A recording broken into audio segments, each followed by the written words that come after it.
Damn, I guess we have to update the montage now.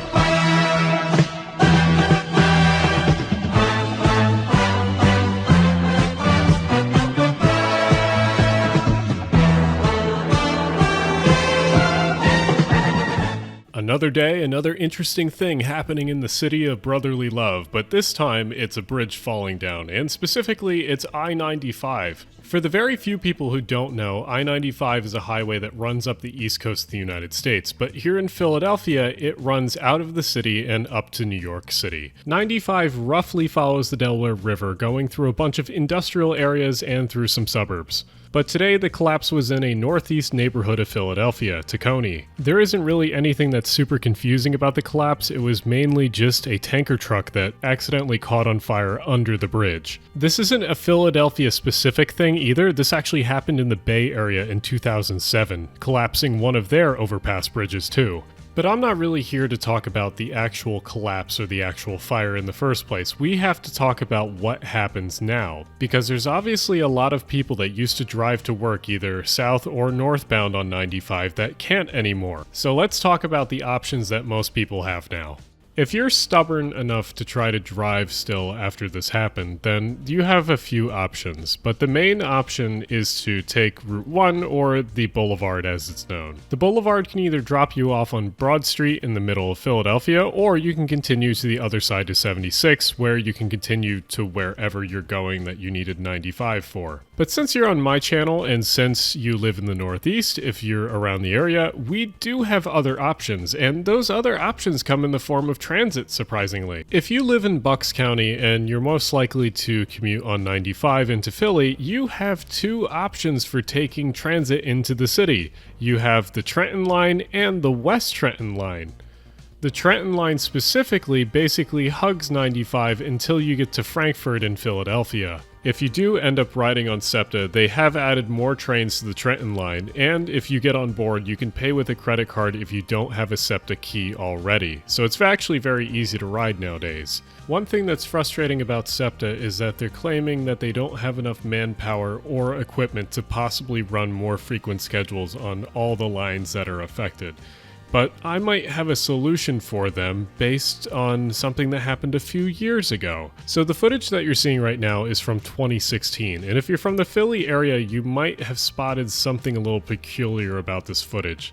This is an Amtrak train in 30th Street Station, but the weird part about it is that it's on the upper level platforms that are going east to west instead of the lower level platforms that are going north-south that usually Amtrak trains are on.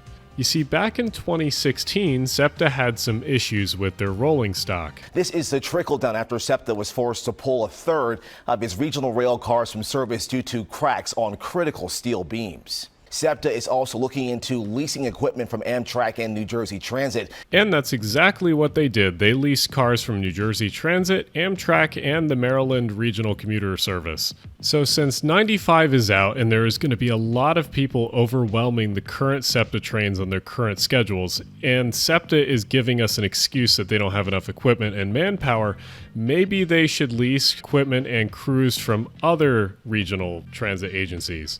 Otherwise, they need to come up with some longer-term plan that is stretched over the next month or however long this outage for 95 is going to take. But one thing the outage that 95 is causing is really going to show us is that car dependency in the United States really sucks. And part of that is that the United States used to have a lot more transit service, not just in frequency of the lines that exist nowadays, but also just lines that don't exist anymore or used to exist and were slowly cut back over time.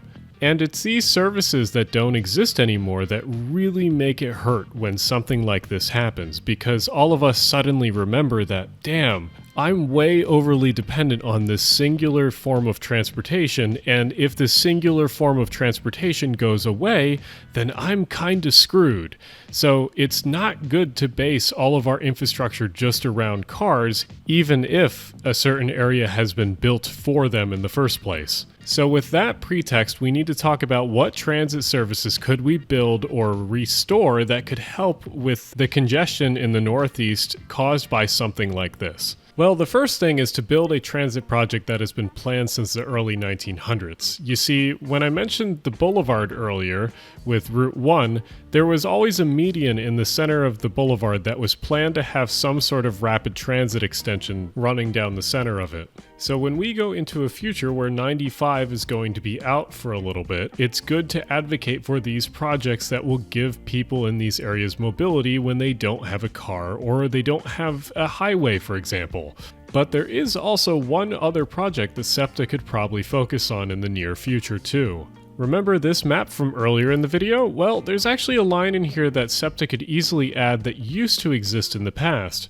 The Fox Chase line used to go all the way to Newtown, PA, but in the 80s it was cut back for a few reasons. Mainly it was a diesel service and SEPTA was trying to focus on being an electric-only railroad. It's a very stupid reason in retrospect, but now that we can't drive on 95, it's a good idea looking at this concept again.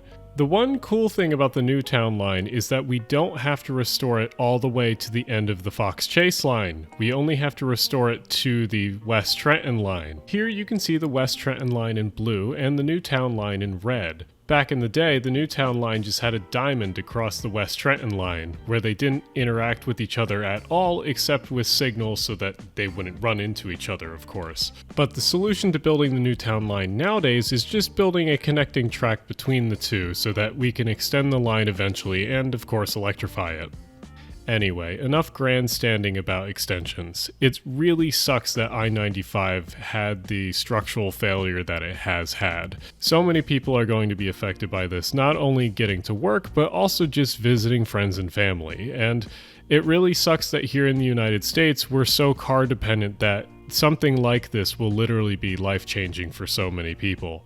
Either way, I hope that most people are able to work out something in the short term, but we have to plan for the long term, and I hope that SEPTA will eventually run more service to supplement people and get them where they need to be. This video was obviously very rushed to get out in a timely manner, but the normal episodes of what I usually talk about and create, urbanism and transit, I'll have another Armchair Urbanist probably out later this week. So look forward to that one. This one was just kind of a quick and dirty thing that I wanted to get out because there's relevant news and everything's a bit chaotic with the collapse. So I hope that you guys enjoyed it. We'll see you in the next one.